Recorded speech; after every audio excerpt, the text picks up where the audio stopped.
malam pemirsa, dari sudut istana ini saya mencatat, Presiden Jokowi pernah menegaskan bahwa Pancasila harus menjadi ideologi yang bekerja. Implementasi Pancasila adalah yang utama. Persatuan Indonesia dalam konteks praksis adalah bukan sekedar nilai yang menyatukan Republik ini, tapi juga sebuah pembangunan infrastruktur dari Sabang sampai Merauke. Jalan tol, jembatan, waduk, bandara dan pelabuhan adalah bagian untuk mempersatukan Indonesia itu. Demikian juga dengan rakyat yang belum mampu, yang belum berdaya, pemerintah harus hadir untuk membantu pendidikan, untuk membantu kesehatan mereka demi sebuah asas keadilan sosial. Seluruh kerja itu ada di kementerian dan lembaga untuk mewujudkan dan mengimplementasikan nilai-nilai Pancasila. Kecepatan kerja ditentukan oleh Sekretaris Kabinet Pramono Anung. Di pundak dan di tangan Seskap Pramono Anung, agenda kerja yang penting, kecepatan bergerak kementerian dan lembaga menjadi titik kunci dari sebuah praksis. Bahwa berpolitik adalah dalam rangka bernegara dan bernegara adalah untuk kesejahteraan rakyat.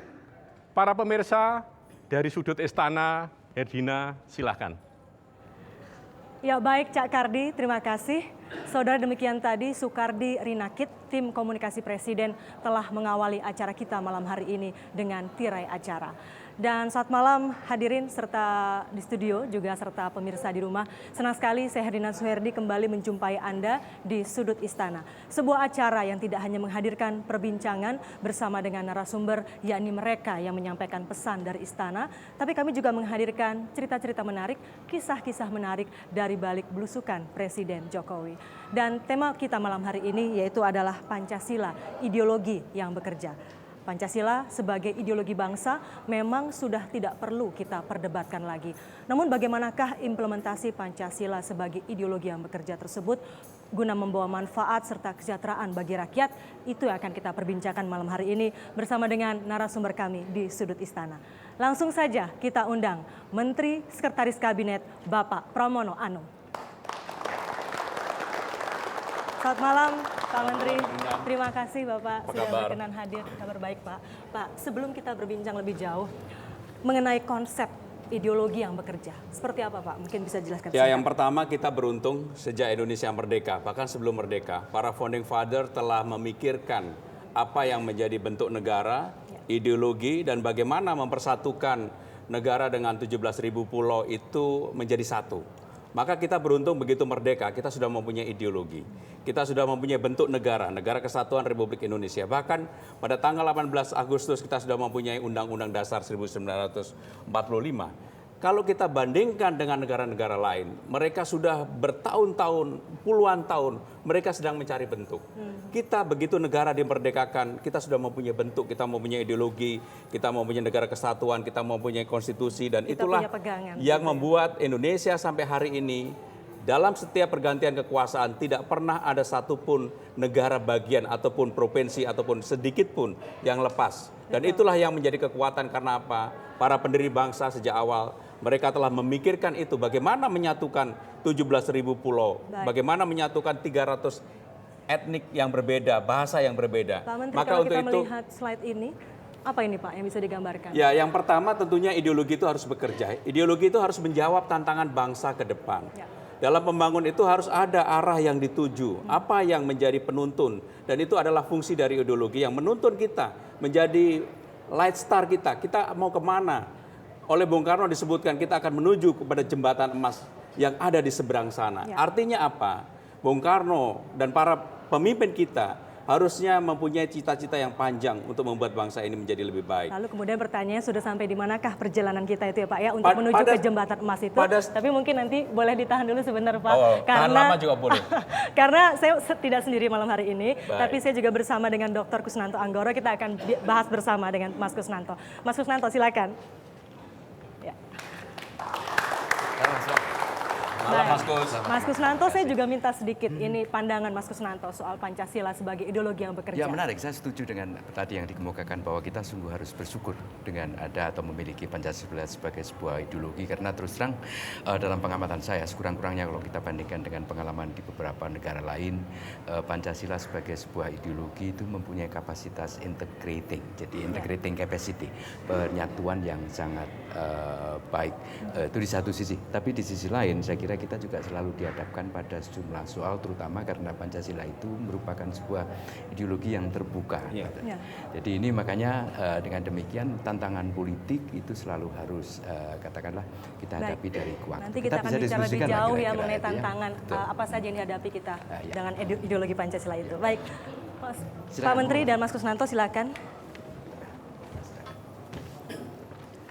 Jadi mungkin bisa dilanjutkan kembali Pak tadi mengenai Pancasila sebagai ideologi yang bekerja ini, karena tentu saja mungkin dengan berkembangnya zaman sekarang di era globalisasi, begitu derasnya arus modernisasi yang juga masuk ke Indonesia, tentu ada banyak tantangan yang dihadapi oleh Pancasila itu sendiri. Dan salah satunya misalnya saat ini kalau kita melihat generasi muda sekarang sepertinya juga tidak banyak yang memahami makna dari Pancasila, bahkan mungkin ada yang tidak hafal sila-sila Pancasila. Lalu bagaimanakah pemerintah menanggapi hal itu? Pertanyaan mendasar ke depan, apa yang harus dilakukan? Karena begini, persoalan bangsa saat ini yang kita lihat misalnya persoalan korupsi, persoalan intoleransi, adanya kesenjangan, kemudian juga perbaikan kualitas demokrasi yang perlu kita perbaiki. Inilah beberapa persoalan yang harus dijawab oleh bangsa pada saat ini. Dan kalau kita lihat dalam perjalanan yang ada dengan segala kekurangan, misalnya demokrasi kita telah tumbuh secara baik. Dunia mengakui Indonesia sebagai role model baru dunia, sebagai negara mayoritas Islam terbesar di dunia, ada demokrasi dan ada toleransi. Sehingga dengan demikian ketika Bapak Presiden pergi kemanapun ini selalu menjadi pertanyaan bagaimana menjaga ini. Dan tentunya tidak mudah. Karena sekarang ini apalagi dalam persoalan Middle East yang sedang bergejolak. Kemudian Eropa begitu fobia terhadap berbagai persoalan terakhir dengan ekstremisme, dengan radikalisme. Nah inilah yang kemudian kita beruntung ada Pancasila yang menuntun kita semua menyelesaikan persoalan bangsa kita semua. Bahwa kemudian kita pernah juga menghadapi radikalisme, tetapi kelompok mayoritas bisa menjawab itu. Dan sekarang bahkan terakhir saya mendampingi Presiden Jokowi ke Inggris, Perdana Menteri David Cameron mengatakan Indonesia harus menjadi role model dunia. Demikian juga pada saat bertemu dengan Presiden Uni Eropa, mereka mengatakan bahwa Indonesia, demokrasi, toleransi, dan Muslim mayoritas ini harus menjadi role model dunia bahwa Islam ini bukan Islam pemarah. Islam itu bukan Islam yang seperti digambarkan selama ini. Islam Indonesia adalah Islam yang rahmatan lil alamin. Jadi itulah yang menjadi kekuatan kita yang paling utama. Jadi perkembangan demokrasi di tanah air dan juga toleransi sudah terjaga cukup baik ya Pak ya. Dan bahkan Obama pun dalam pidato secara terbuka menyampaikan bahwa contohlah Indonesia, negara begitu besar. Sekarang negara demokrasi ketiga terbesar di dunia, negara muslim nomor 1 di dunia. Demokrasinya kita berganti kepemimpinan dengan sebelumnya kelihatannya begitu keras, tapi begitu sudah selesai, seperti tidak ada apa-apanya. Dan itulah kelebihan kita. Baik, bagaimana kemudian dengan mempersatukan Indonesia? Kita tahu Indonesia tadi kan Pak Menteri sebutkan ada banyak ribuan pulau di Indonesia ini. Dan kalau tadi disebutkan juga oleh Cak Kardi di tirai acara bahwa salah satu tantangannya adalah bagaimana mempersatukan Indonesia ini dengan percepatan pembangunan infrastruktur. Bagaimana Pak langkah ataupun strategi pemerintah terutama untuk percepatan pembangunan itu sendiri? Jadi Presiden berulang kali mengatakan bahwa sekarang ini adalah era kompetisi. Dalam era kompetisi itu bangsa kita tidak bisa lagi berpaling ke belakang. Maka ada dua yang harus dikerjakan. Yang pertama adalah melakukan deregulasi.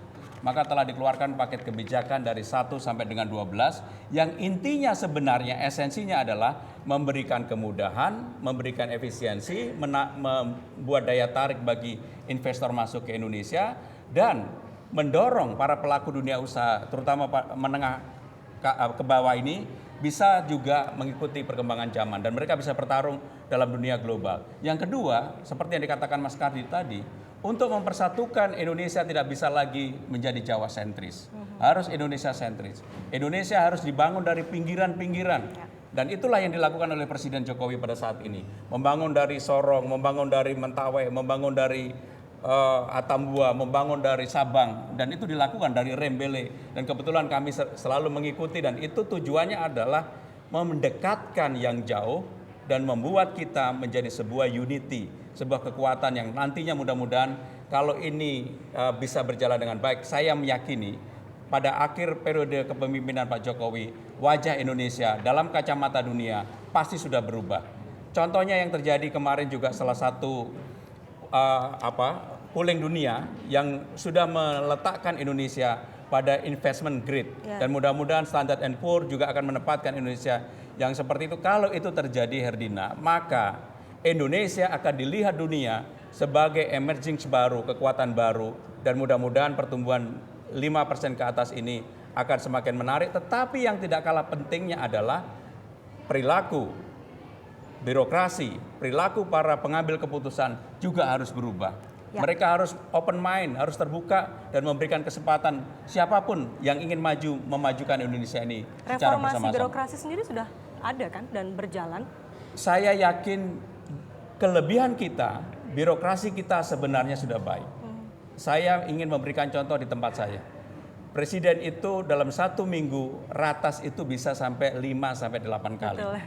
Dan kita media juga mengikuti dan itu. itu memerlukan mesin yang luar biasa. Ya, kecepatan. Tanpa mesin yang luar biasa tidak bisa. Ya. Maka ya pimpinannya harus memberikan contoh, mesin birokrasinya harus bekerja keras, dan alhamdulillah sekarang ini saya melihat dengan segala kekurangan yang ada, menurut saya birokrasi Indonesia sudah mengalami perbaikan yang luar biasa di istana. Dan mudah-mudahan ini juga menular di tempat lain di kementerian lembaga. Mas Tapi Kusnanto kalau tadi adanya ini Pancasila sebagai ideologi negara, ideologi bangsa dan seterusnya itu seberapa jauh itu menjadi katakanlah pemersatu di antara katakanlah menteri-menteri dalam kabinet, karena mereka kan bisa saja kalau mempunyai latar belakang ideologi yang berbeda. Dugaan saya kalau melihat pada beberapa report media itu misalnya kan sebenarnya perdebatan di dalam kabinet di Indonesia dalam sistem presidensial itu kan tidak keruh katakanlah perdebatan seperti di Inggris misalnya. Setiap pemimpin mempunyai karakter yang berbeda-beda, gaya style kepemimpinan yang berbeda. Presiden Jokowi selalu bahkan memberikan ruang untuk adanya perbedaan. Dan perbedaan itu harus diselesaikan melalui mekanisme rapat. Maka kenapa kemudian apabila ada perbedaan seperti contoh yang paling meriah di publik adalah mengenai blok Masela, onshore atau offshore. Ruang itu diberikan. Tetapi begitu Presiden sudah memutuskan, semuanya harus mengikuti itu. Nah, maka saya ingin mengatakan, Mas Kus, sebenarnya ini adalah cerminan dari kepemimpinan yang memegang teguh ideologi. Presiden memberikan ruang itu. Dan semakin berdebat keras sebenarnya semakin baik. Tetapi harus di dalam ruangan. Sebab kalau tidak, semuanya sangat bergantung pada Presiden. Dan Presiden juga ada keterbatasan. Maka Presiden harus mendapatkan informasi sebanyak-banyaknya untuk mengambil keputusan. Dan ini kita lihat sekarang ini, hampir semua keputusan Presiden adalah sudah mendapatkan begitu banyak informasi yang didapat dari menteri dan juga dari kami yang menyiapkan materi itu. Itu sebenarnya ideologi di Indonesia dalam hal ini Pancasila itu lebih bersifat kultural, politikal atau apa? Karena kalau kita lihat konstitusi, semua konstitusi sejak tahun 45 itu di mukadimahnya kan selalu ada Pancasilanya. Jadi sistem kepemerintahan yang kita anut entah itu presidensial atau parlementer, konstitusi RIS maupun UED-SDS dan sebagainya itu kan ada Pancasila. Mas Kus, saya ingin mengatakan secara singkat, Bung Karno dianggap sebagai penyambung lidah rakyat yang dianggap sebagai yang menggali Pancasila. Bung Karno tidak pernah mengatakan bahwa sayalah yang membuat Pancasila, tidak pernah. Bung Karno selalu mengatakan yang menggali Pancasila. Beliau mengatakan bahwa Pancasila itu sebenarnya inherent ada dalam urat nadi rakyat Indonesia. Dan mereka itulah yang kemudian kalau ada pemimpin yang bisa membimbing, mengarahkan, saya yakin Indonesia akan menjadi bangsa yang kuat. Dan sekarang ini teman-teman sekalian, kita lebih dihargai di mata dunia daripada di kita sendiri. Karena salah satu hal yang mungkin kita juga harus belajar adalah kita selalu iri dengan orang lain yang melakukan sesuatu lebih baik dari kita sendiri. Dan demokrasi memberikan ruang itu, tetapi sekali lagi saya ingin mengatakan Pancasila itu sebenarnya inherent ada pada masing-masing individu orang. Bagaimana sebagai bangsa yang multikultur ini bisa bersama-sama, yang berbineka ini bisa bersama-sama ke depan. Dan itu dibutuhkan pemimpin yang bisa memberikan contoh seperti tadi disebutkan Pak Menteri bahwa istana sudah memberikan contoh misalnya.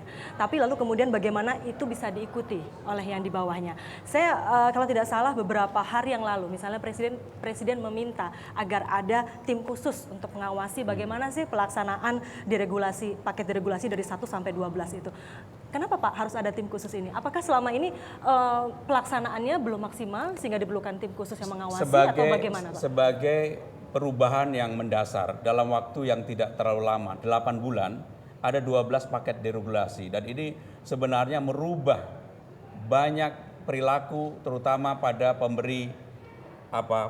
pengambil keputusan pada tingkat itu. Sebagai contoh aja Erina, dulu BKPM untuk ngurus 8-12 izin perlu waktu 2 bulan, 1 bulan paling cepat, dan membuka ruang adanya hengki-pengki, proses interaksi, perorangan. Sekarang ini kita tutup itu, semua izin ada 8-12 izin itu hanya 3 jam dan dilakukan online, sehingga tidak ada proses secara orang per orang dan itu tidak menutup. ada celah ya. Nah, yang akan dilakukan oleh pemerintahan ini adalah memperkecil itu semua, termasuk pelayanan nanti untuk SIM, STNK, KTP, bahkan untuk surat nikah kalau Mas Kusnanto mau nikah lagi, itu akan kita tutup. Jadi semuanya dilakukan secara terbuka, bahkan nantinya ada yang namanya financial inclusive untuk pembagian kartu-kartu atau dulu yang disebut dengan BLT, tidak lagi secara tunai, secara cash, tetapi dilakukan secara phone banking. Jadi rakyat nanti sekarang semuanya kan sudah mempunyai HP sampai di tingkat desa-desa. Mereka akan ditransfer uangnya ke sana sehingga tidak ada interaksi. Tidak ada orang yang bisa motong. Tidak ada orang yang kemudian melaporkan katakanlah memerlukan sekian miliar. Ternyata tidak dibagikan seperti itu. Karena semuanya harus ada by name, by address dan itu dibagi secara langsung dari pusat. Itu untuk mengurangi proses katakanlah terjadinya abuse of power, penyalahgunaan kekuasaan dan jabatan.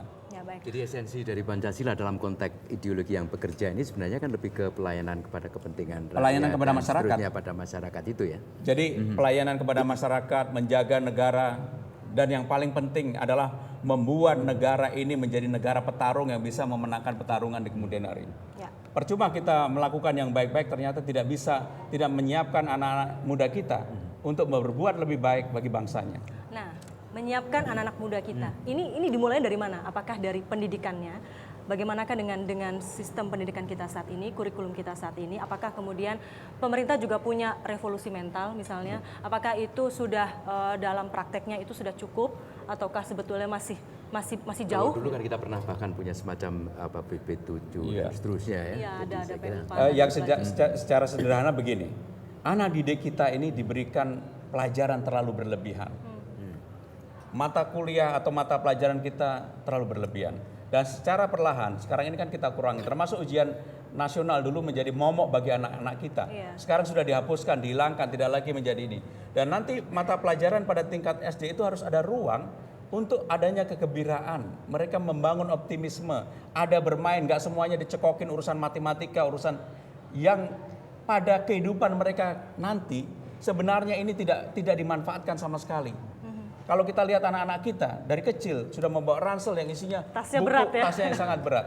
Padahal anak seumur itu harus kasih kesempatan bermain. Kalau kita lihat di Korea, di Jepang, bahkan di Amerika, anak-anak seperti itu ada ruang 25-30% bermain. Ada ruang 20% untuk belajar bahasa. Sisanya adalah ilmu pasti yang mereka ajarkan. Sehingga ada sesuatu yang secara fondasi dilakukan dan mudah-mudahan sekarang ini secara perlahan ini akan kita lakukan. Baik, nanti kita akan sambung kembali perbincangan ini, tapi kita harus jeda terlebih dahulu, Pak Menteri juga Pak Kusnanto. Dan saudara tetaplah bersama kami di Sudut Istana, kami segera kembali. Ragaku dan jiwaku kan selalu jaga hidupmu, taklukkan semua penjuru, berkibarlah merah putihku.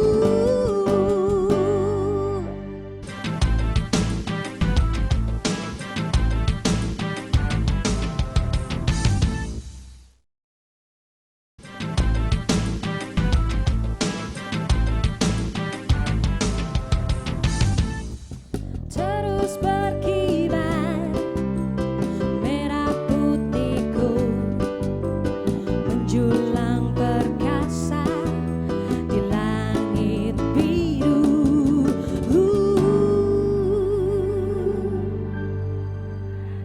Terima kasih Anda kembali bersama kami di Sudut Istana dan kami lanjutkan kembali perbincangan kita di Sudut Istana malam hari ini. Pak Menteri, tadi kita terakhir sebelum jeda membahas mengenai bagaimana membekali anak-anak kita atau anak-anak bangsa ini dengan pendidikan, dengan ilmu. Tapi bagaimanakah juga bekal moral, bekal mental mereka nanti untuk sebagai penerus bangsa. Ini terkait dengan saat ini ya Mas Kusnanto, kita tahu ada banyak kekerasan seksual yang dilakukan kepada anak dan yang lebih mirisnya lagi pelakunya juga anak-anak gitu. Anak-anak ini padahal nantinya akan jadi penerus bangsa ini.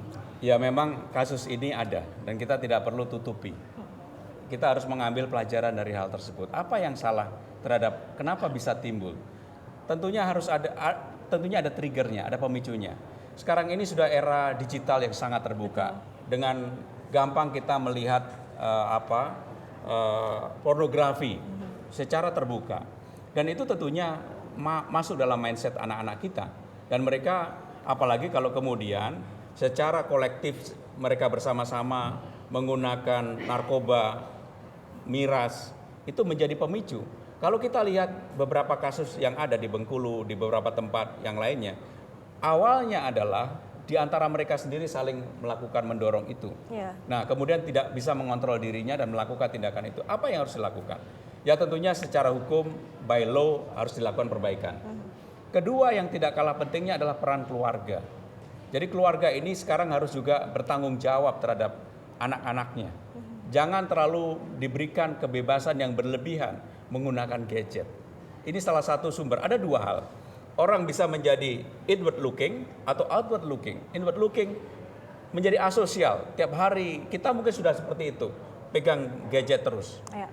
Ada juga yang kemudian melihat gadget sebagai sarana untuk mengekspresikan dirinya. Ingin lebih freedom, ingin lebih bebas. Itulah yang terjadi sekarang ini dan pemerintah tentunya harus bertanggung jawab, harus mengatur sistem bagaimana itu bisa dikurangi. Saat ini Presiden sudah menandatangani Perpu. Ya. Perpunya kurang lebih untuk melakukan pencegahan kekerasan terhadap anak dan perempuan. Dan itu mudah-mudahan bisa menjadi awal bagaimana bisa menimbulkan efek jera bagi para pelaku, tetapi sekaligus melakukan edukasi bagi anak-anak yang melakukan, karena mereka banyak yang tidak sadar melakukan itu. Kalau kemudian mereka kita hukum berat karena masih anak-anak, ini juga problem di kemudian hari, karena kita lihat sekarang ini persoalan di lapas juga. Seringkali anak yang masuk lapas yang dulunya katakanlah terbawa karena kolektivitas tadi, akhirnya karena pendidikan di lapas lebih keras, ada narkoba dan sebagainya, malah memperburuk. Nah inilah yang harus dilakukan. Yang pertama tentunya lapas harus diperbaiki. Ya. Yang kedua, negara harus secara keras melakukan perang terhadap narkoba dan sudah dilakukan. Kalau kita lihat hampir tiap hari ditangkepin di mana-mana. Ya. Tetapi tidak cukup. Karena apa? Negara Indonesia negara kepulauan, pintu masuknya terlalu banyak. Terlalu banyak. Nah inilah yang harus dicegah. Maka untuk itu tetap Berdina, saya ini orang yang dengan optimisme ke depan. Walaupun persoalan kita begitu banyak. Indonesia hari ini menurut saya langkahnya kita tidak perlu lagi menjadi bangsa yang minder. Bangsa yang selalu mengolok-olok diri sendiri. Sudah saatnya kalau saya lihat gestur presiden kita, Bapak Presiden Jokowi yang dulu bukan lahir katakanlah dari sebuah dinasti yang besar, tetapi lahir dari rahimnya rakyat. Gesturnya setiap ketemu pemimpin besar dunia, baik itu Obama, David Cameron, Putin, itu selalu seperti sejajar. Gesturnya adalah menunjukkan saya ini pemimpin negara besar. Dan menurut saya ini penting sekali bagi bangsa Indonesia ke depan. Kalau kita kaitkan bagaimana? Misalnya saya lebih agak risau tentang pendidikan Pancasila atau pendidikan kepancasilaan karena sebagai ideologi terbuka tentu tafsir tentang apa saja yang menjadi elemen dari ketuhanan yang Maha Esa sampai keadilan sosial, ada 5 butir itu kan sangat variatif kan begitu ya. Kemudian dengan demikian maka sebenarnya kan harus selalu diupdate itu. Yang kedua, contoh mengenai Pak Presiden yang berasal dari kalangan rakyat dan seterusnya, itu saya setuju betul dan kemungkinan besar itu lebih menunjukkan bahwa katakanlah bahwa educating dengan mendidik dengan cara, dengan perilaku itu akan lebih mudah, katakanlah begitu, dibanding mengajarkan dengan katakanlah bagaimana mengimplementasikan dan sebagainya dari butir-butir Pancasila itu. Penegasannya, penekanannya di mana untuk beberapa tahun ke Ya, depan? kita tidak bisa lagi melakukan edukasi secara dogmatis. Karena masyarakat kita, anak-anak kita ini sudah menjadi anak yang berkembang dengan pikirannya yang berbeda. Mungkin zaman saya dengan Herina juga berbeda, saya dengan Mas Kus juga berbeda. Mereka sudah tumbuh.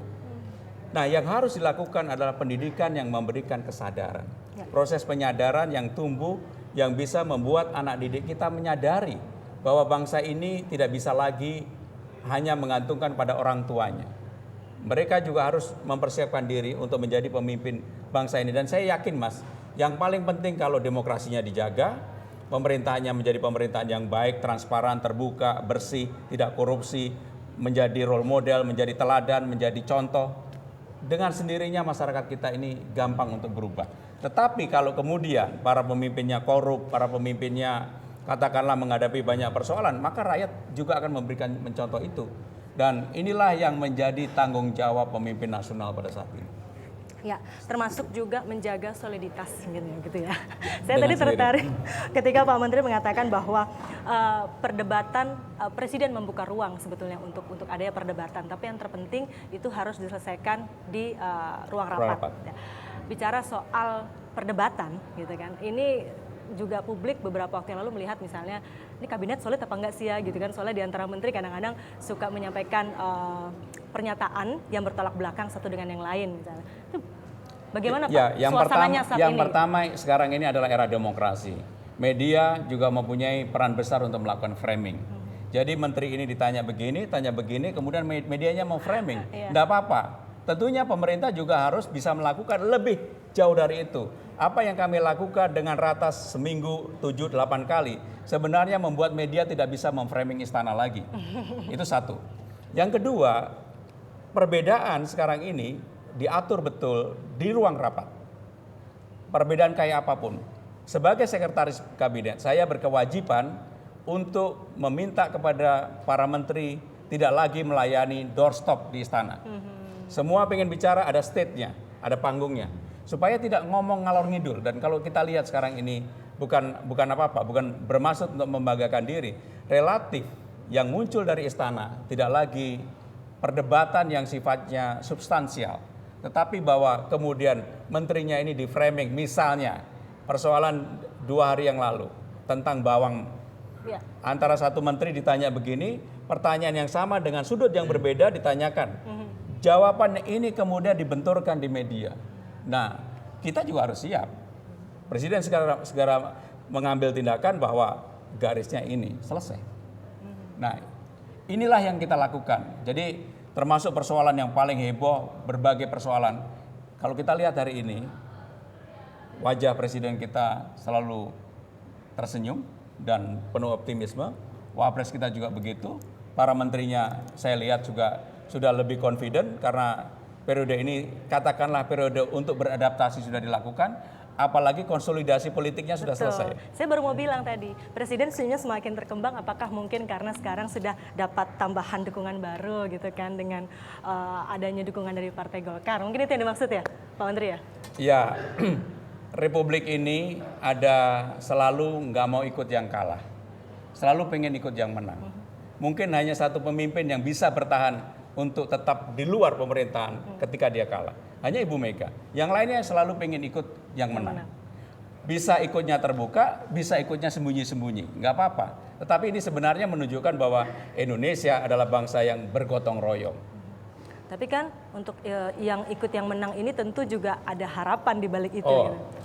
no free lunch. Nggak ada makan siang gratis. Ya ada makan siang gratis ya. Jadi Nggak kita ada. tinggal nunggu aja gitu Iya, ya. itu Pancasila juga. Jadi kita tinggal tunggu aja gitu nanti ya apa yang akan terjadi berikutnya. Baik, ini kita sudah bicara tadi agak serius. Sekarang saya ingin bicara lebih yang sifatnya lebih pribadinya Pak Menteri nih. Pak Menteri ini kan asli Kediri ya? Kediri. Apa Pak yang dikangenin dari sana? Di sana tuh ada sego tumpang, ada tahu, takwa, Pecel ada tumpang, soto getuk pojok, getuk pisang, kerupuk kere, kemudian sate bekecot. sate bekicot. Mana yang paling dikangenin dan di sini nggak ada, susah dicari? Kalau satu bekecot saya yakin jarang ya di Jarang Jakarta. ya di Jakarta ya. Sama yang kalau orang ke Kediri belum makan pecel tumpang, karena kalau di Madiun itu pecel gitu ya, pecel Madiun. Pecel Blitar Madiun. juga pecel Blitar. Tapi kalau Kediri selalu pecel tumpang. Nah, itu Kediri Dan khas. itu yang tahu bedanya orang Kediri tuh, karena Mas Tingkat Usman- kepedasannya beda. Tingkat kepedasannya saja. Beda. Dan sambalnya juga bukan sambal kacang ya? Bukan. Bukan sambal kacang, tapi dari sambal tempe ya Pak Menteri ya? Ada betul. Iya, betul. Lalu soal hobi nih, soal hobi. Kabarnya Pak Menteri nih hobinya berolahraga ya? Saya seminggu mudah-mudahan bisa minimum 3-4 kali olahraga. Masih sempat Pak? Harus sempat. Kan sibuk, katanya ratasnya seminggu bisa 7 kali, 8 kali. Padahal harinya cuma 7 hari Pak dalam seminggu. Kapan olahraganya? Pagi hari setelah sholat subuh, kebetulan saya punya alat lengkap di rumah, pakai personal trainer 1,5 jam. Wow. Berarti benar-benar. Seminggu 3 kali. Dan saya masih bisa sepedaan Jakarta Bogor PP 124 kilo. Wow, berarti stamina masih terjaga sekali Kalau ya. enggak saya kalah sama deputy saya. Kalau enggak nanti nggak sanggup mengikuti irama presiden yang maunya cepat begitu ya Pak ya. Karena kita di istana itu harus bekerja menyiapkan segala sesuatu buat presiden. Dan semua sirkulasi yang berkaitan dengan pemerintahan, kebetulan tanggung jawabnya di saya. Yang berkaitan dengan negara, simpelnya adalah di Pak Pratik. Nah, karena begitu cepatnya dan dinamisnya ini, dan nggak boleh salah. Sekali lagi Rina, nggak boleh salah. Boleh salah ya. Maka tentunya kita harus baca betul satu persatu. Bahkan kalau ada katakanlah staf deputy yang salah, saya membetulkannya dengan sedikit dan mereka udah tahu. Saya nggak mau salah. Jadi presenter aja masih boleh salah loh. Bisa diralat kemana nggak boleh Karena salah. begitu salah dan di publik jadi bulan-bulanan. Betul. Tapi sebenarnya Jadi menarik bulan-bulan. ini ya, kemampuan untuk masih bisa berolahraga itu saya kira ini kan persiapan politik jangka panjang itu perjuangannya kira-kira ini. Jadi memang harus ini Mas, harus dari diri sendiri. Kalau enggak setengah mati. Karena saya ini tulang saya besar. Badan saya itu gampang gemuk, disebul aja gemuk, ditiup aja gemuk. Ditiup aja gemuk. Maka harus Jadi dijaga harus betul. Gak ada olahraga spesifik yang misalnya kata sepak bola dan Bola seterusnya. gimana bola? Ya hobi nonton bola, hobi dulu saya pemain bola bek kanan ITB Bandung. Wah, berarti kira-kira masih inget nggak nih? Kira-kira masih inget nggak nih gimana? Mahir juga melakukan Iya. political dribbling ya. Tuh, political Saya dribbling. kalau Bagaimana ditanya tanggapannya? pemain bola seluruh dunia saya hafal. Yang paling disukai? Saya adalah penggemar Mourinho. Kebetulan Mourinho lahir tahun 63 sama dengan saya. Oh, jadi karena tahun lahirnya sama? Sebentar lagi akan menjadi pelatih MU. Di Ya. Mourinho waktu di Chelsea, pemainnya 11 utama siapapun saya hafal. Mulai dari depan, belakang sampai kipernya pun saya hafal. Kalau Karena Indonesia Pak? Indonesia? ya Indonesia pada zaman saya hafal, yang sekarang juga hafal.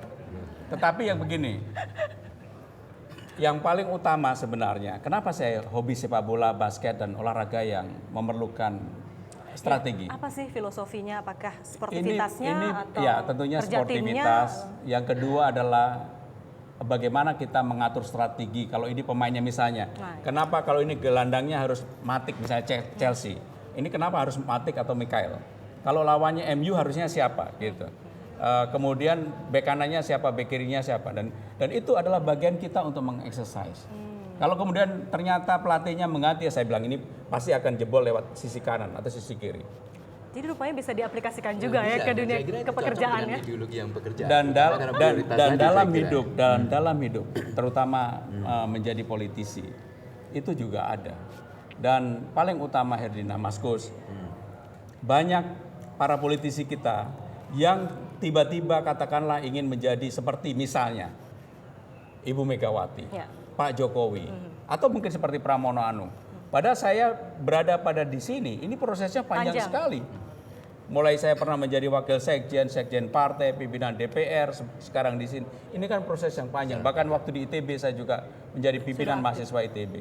Proses ini panjang. Jangan kemudian hanya pada ujungnya, pada kesuksesan seseorang, melihat Pak Jokowi menjadi wali kota, menjadi gubernur, sekarang menjadi presiden, hanya dilihat itu. Padahal untuk menjadi seperti itu, presiden perjalanannya panjang dan melelahkan.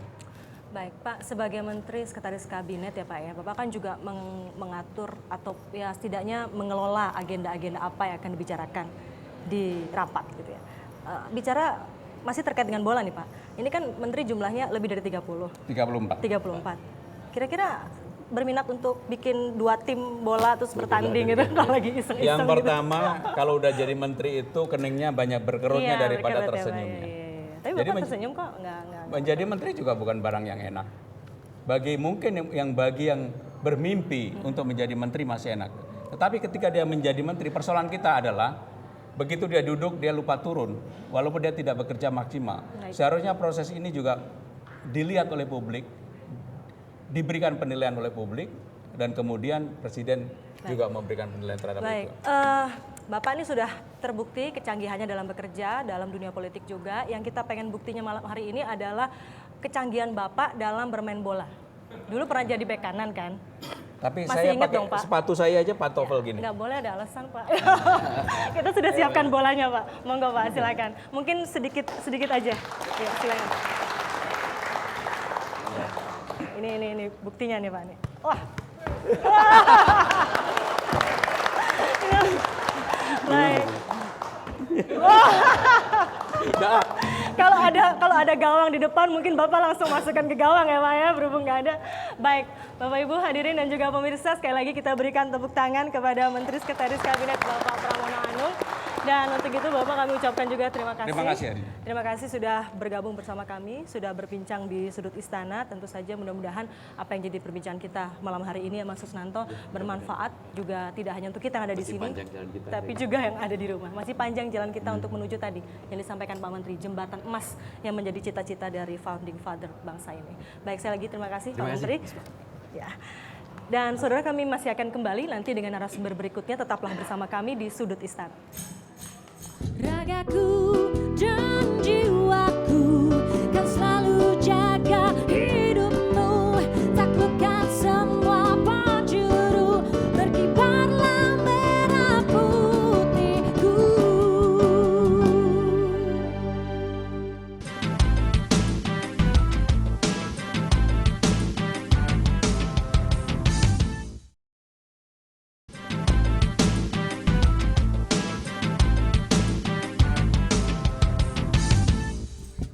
Terus berkibar merah putihku, menjulang perkasa di langit biru.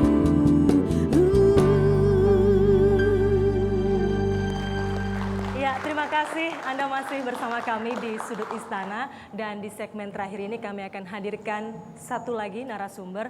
Beliau ini seseorang yang bekerja di istana, berada dekat dengan presiden dan bisa mempengaruhi ataupun juga mungkin menentukan apakah presiden kita boleh terbang atau tidak ketika dalam sebuah kunjungan kerja.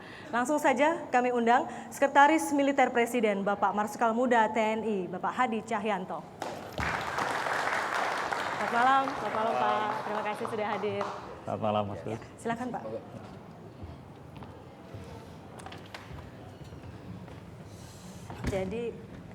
Jadi Bapak mungkin sebagai gambaran dulu di awal untuk publik dan untuk kita juga di sini, tugas utama Sekretaris Militer Presiden itu apa Pak? Sebetulnya tugas utama Sekretaris Militer Presiden adalah sebagai koordinator pengamanan Presiden, Wakil Presiden, tamu negara dan keluarganya, pengamanan bentuk fisik maupun non fisik. Kemudian kita memberikan dukungan teknis terhadap Presiden selaku Panglima tertinggi TNI. Contohnya adalah memberikan skep pengangkatan untuk perwira TNI maupun Polri, kemudian memberikan gelar tanda jasa dan kehormatan. Jadi masukan mengenai apakah gelar tanda jasa dan kehormatan itu diberikan atau tidak, itu masukannya dari? Ya, memang ada tim untuk memproses itu. Ketuanya ditunjuk berdasarkan keputusan Presiden, kemudian sekretarisnya itu adalah Sekretaris Militer Presiden, dan untuk mekanisme apakah itu disetujui atau tidak setujui itu tergantung dari tim yang sudah ditunjuk oleh Presiden. Baik. Saya mau tanya yang lain aja lah. Enak mana sih Mas Hadi antara menjadi sekretaris militer seperti sekarang ini dengan dulu ketika masih menjadi komandan pangkalan seperti di Solo dan di Malang, itu kira-kira enak mana itu? Hampir semuanya enak. Kita tinggal memandang dari sudut mana. Kalau kita memandang dari sudut bahwa pasukannya banyak, memang kita enak menjadi komandan lanut. Tapi kalau kita memandang bahwa kita bisa pengalaman dengan ketemu dengan para menteri, kemudian itu kan jarang sekali, itu mendingan menjadi sekretaris militer presiden. Baik Pak. Sekarang ini sebagai sekretaris militer presiden tadi salah satu tugasnya adalah mengkoordinasikan pengamanan gitu ya Pak ya, Iya. untuk presiden, Pengamanan wakil fisik dan presiden non-fisik. dan juga tamu negara. Termasuk juga mengecek ya Pak ya ketika transportasi akan digunakan oleh presiden, Iya. termasuk pesawat dan helikopter. Iya. Itu apa Pak pengecekan yang dilakukan? Kemudian termasuk cuacakah, termasuk apakah akan ada awan tertentu yang kemudian bisa Iya, membahayakan? jadi begini, kita akan membawa presiden dari satu tempat ke tempat lain, itu harus dengan aman dan nyaman. Contohnya adalah moda transportasi udara. Kita harus melihat apakah penerbangnya itu sehat, kemudian pesawatnya itu juga baik, cuacanya itu bagus, kemudian yang keempat, apakah landasan yang akan kita darati itu memiliki fasilitas penerbangan. Itu.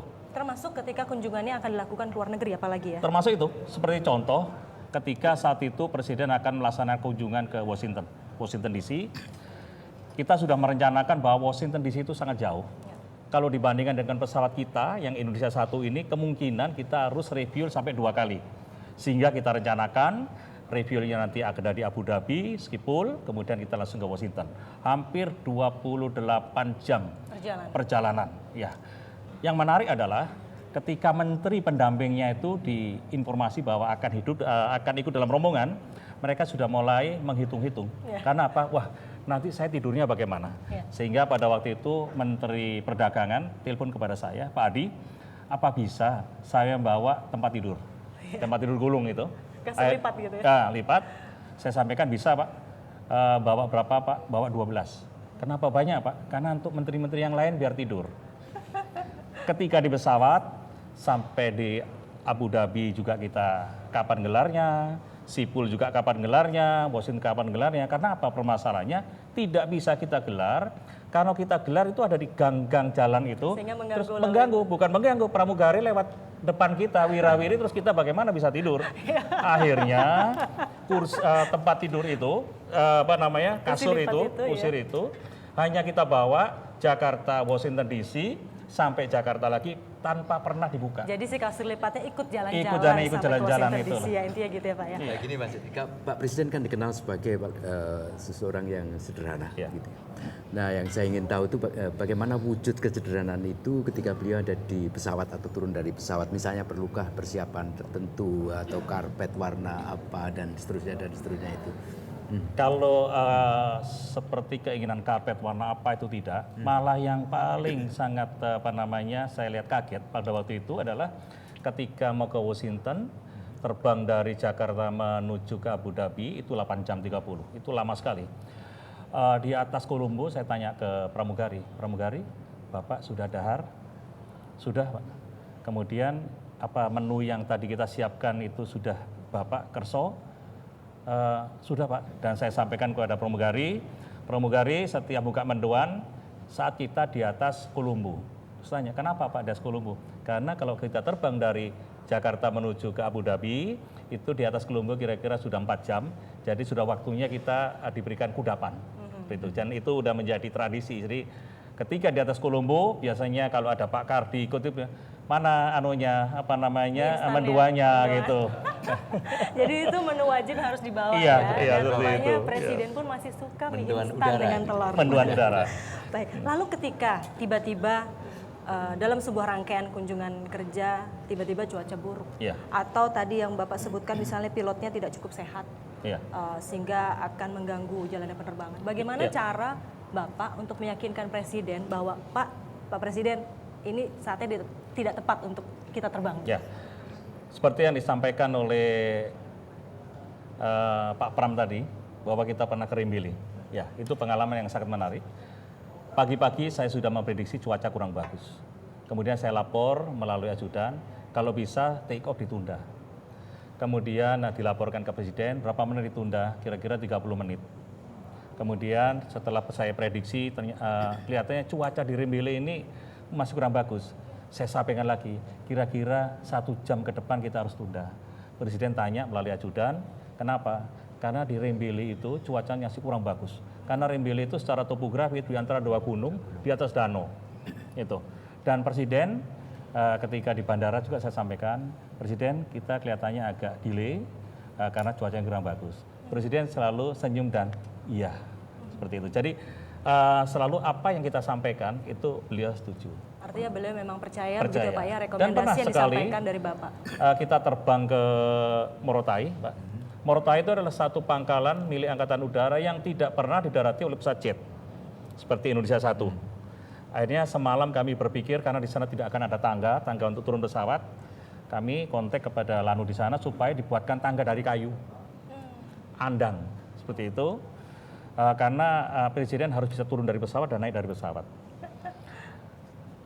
Kami laporkan ke Presiden, Bapak Presiden, kelihatannya kalau di Morotai nanti Bapak turunnya tidak bisa ada tangga yang seperti biasanya di bandara internasional. Yang pertama, kalau Bapak berkenan adalah menggunakan tangga pesawat yang agak tajam karena ada ibu negara, saya khawatir itu terpleset.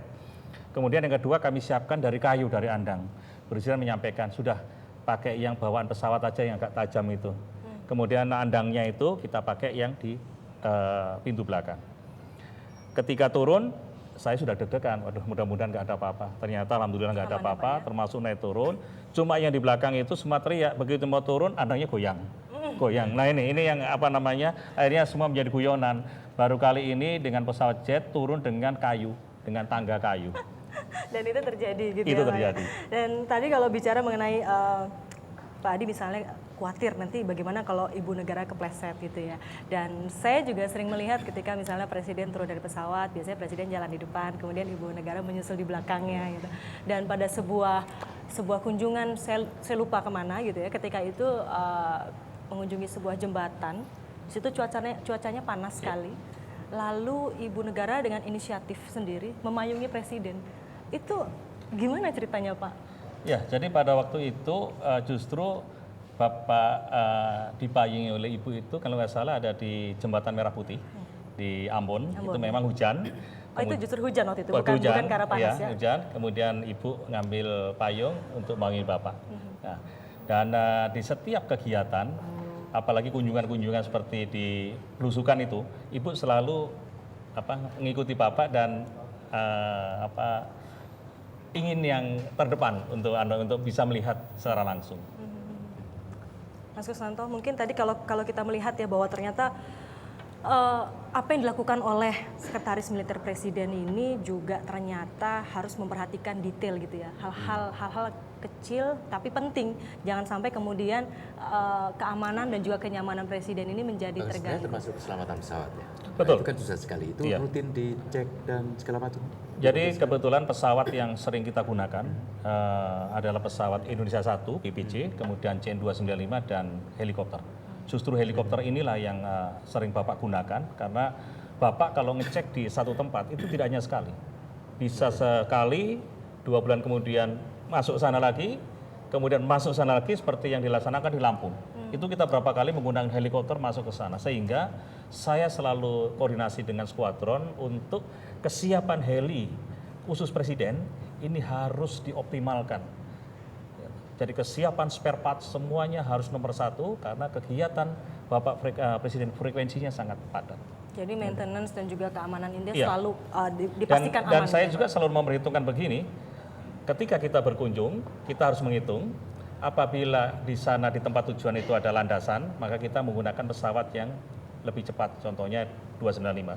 Tapi kalau tidak ada landasan, kemudian waktunya agak panjang, selalu akan saya sarankan tetap mencari landasan terdekat, karena saya tidak ingin Presiden naik helikopter lebih dari 1 jam, karena bosan. Samping sempit dan pesawat itu terbangnya rendah. Persyaratan heli tidak boleh masuk awan, sehingga banyak pertimbangan yang saya harus berhitung, sehingga selalu kita menyarankan heli atau CN itu biasanya dari Sesmil. Termasuk juga memikirkan jalur alternatif apa yang harus dilakukan ataupun dilalui ketika tiba-tiba awannya ataupun cuaca tidak memungkinkan, seperti ketika waktu terjadi kebakaran hutan di Sumatera ya. Ya. Kalau saya tidak salah Ya. itu Presiden kemudian harus melalui jalan darat, berubah skenario dari yang seharusnya menaiki pesawat begitu ya Pak ya. Betul. Jadi pada waktu itu malah itu adalah penerbangan dari Washington ke rencana pulang ke Jakarta, dari Washington kita langsung ke Palembang. Dari Palembang harusnya kita menggunakan helikopter ke Kayu Agung atau apa itu, kemudian kita akhirnya menggunakan jalan darat. Baik, baik. Menarik memang mendengarkan cerita-cerita dari balik kunjungan kerja Presiden ini. Tapi untuk menjadi benang merah dari perbincangan kita malam hari ini, Mas Kusnanto mungkin ada catatan terutama terkait tema kita malam hari ini, Pancasila sebagai ideologi yang bekerja. Ya, saya kira sesuatu yang sekali lagi perlu kita syukuri ya, kita memiliki Pancasila itu karena dan terutama menjadi menarik ketika kita berbicara malam ini adalah ketika kita memusatkan perhatian pada Pancasila sebagai sebuah ideologi yang bekerja.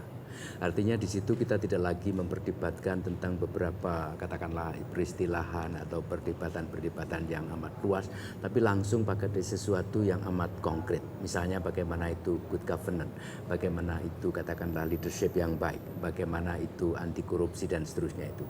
Karena dugaan saya hanya dengan cara menitik beratkan pada aspek-aspek praktis dari ideologi itulah maka kita kemudian bisa menggunakan atau bisa memanfaatkan Pancasila sebagai ideologi yang betul-betul katakanlah memperkuat persatuan kita sebagai bangsa, sebagai negara dan juga akan membangun sebuah pemerintahan yang efektif sekaligus hubungan antara negara dan masyarakat yang baik. Saya kira satu keunggulan yang kita miliki karena Pancasila antara lain ada itu semua.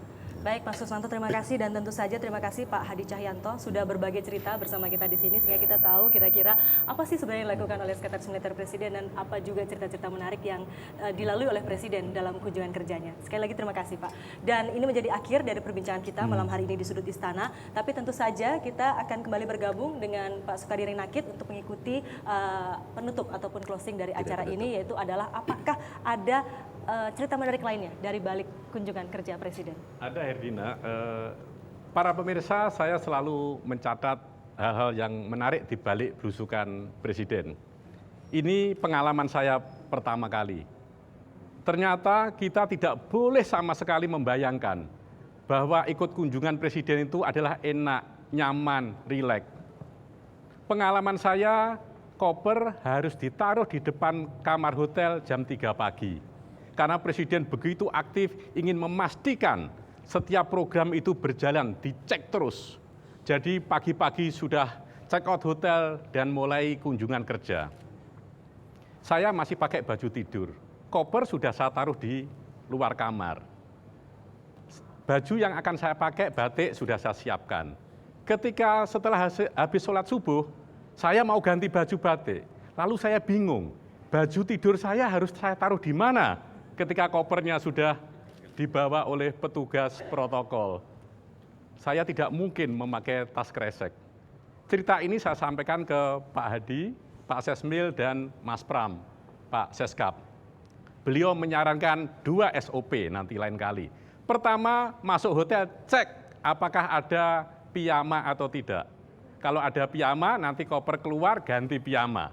Kalau tidak ada, gampang. Pakai anduk di kamar mandi. Habis itu kalau dingin, kita bisa tidur di balik selimut. Itulah pengalaman saya ikut kunker Presiden.